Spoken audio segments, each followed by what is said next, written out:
दहीहंडी जवळ येते आणि त्यासाठी महिला दहीहंडी पथकांचा जोरदार सराव सध्या सुरू आहे। सध्या दहीहंडीची उंची यावरून बरीच चर्चाही केली जाते। महिला गोविंदा पथक असलेल्या पार्ले महिला स्पोर्ट्स क्लब यांचं काय मत आहे ते जाणून घेतलंय आमचे प्रतिनिधी सागर कुलकर्णी यांनी।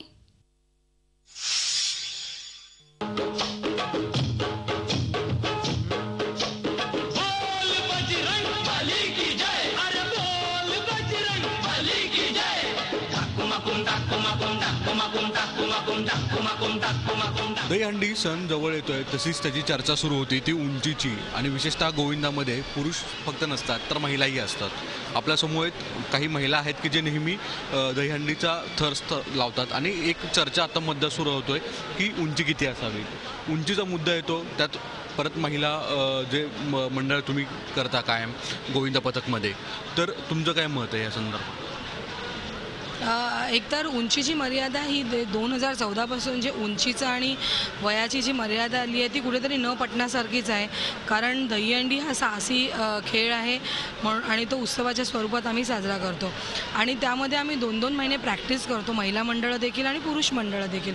आणि त्यामुळे आमच्यामध्ये साहसामुळेच आम्ही उंचच्या उंच थर लावतो आणि कुठे ज्या प्रॅक्टिस मंडळ करतात त्यांच्यामध्ये ॲक्सिडेंटचे प्रकार किंवा दुखापतीचे प्रकार होत नाही आहेत। तर जे अचानक 2-4 दिवस 8 दिवस अगोदर मुलं एकत्र होतात आणि थर लावण्याचा प्रयत्न करतात, मग त्याच्यातल्या मुलांना लागतं वगैरे आणि मग त्या सगळ्यांनाच त्याचा भुगदंड भोगावं लागतं। मुळात उंची हा प्रश्न तुम्ही सगळे सहमत आहे, पण प्रश्न येतो की गोविंदा पडतात आणि मग त्याची पुढची जबाबदारी कोण घेत नाही। गोविंदा प्रॅक्टिसच्या वेळेला तर कोण सहसा पडतच नाही, पण 8-8 दिवसांनी जे प्रॅक्टिस करतात, 8 दिवस असेल आणि प्रॅक्टिस ते पडतात, पण बाकीच्या गोविंदांचं तसं नाही आहे। आमच्या गोविंदात कसं आहे, आम्ही प्रॅक्टिस करताना खूप मॉब असतो, आमचा मुली खूप असतात, सावधता आम्ही खूप पाळतो। ॲक्सिडेंट हे सगळ्याच ठिकाणी होतात, कुठल्या पर्टिक्युलर खेळात होतात असंच नाही आहे, पण आमच्याकडे इन्शुरन्स हा प्रकार आहे जिथे आम्ही प्रिकॉशन्स घेतो। मुलींना पकडायला खाली खूप मॉप उभा असतो, त्याच्यामुळे एक्सरसाइजही आमची अगोदर होते, त्याच्यामुळे मुली फिट होतात आणि हे अपघाताचं प्रमाण फारच नगण्य आहे आमच्या पथकामध्ये।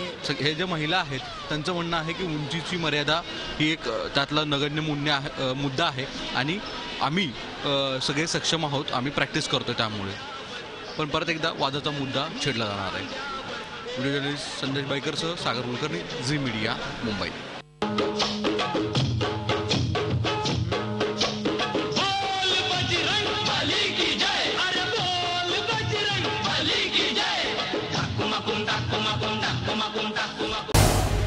झी 24 तास रहा एक पाऊल पुढे।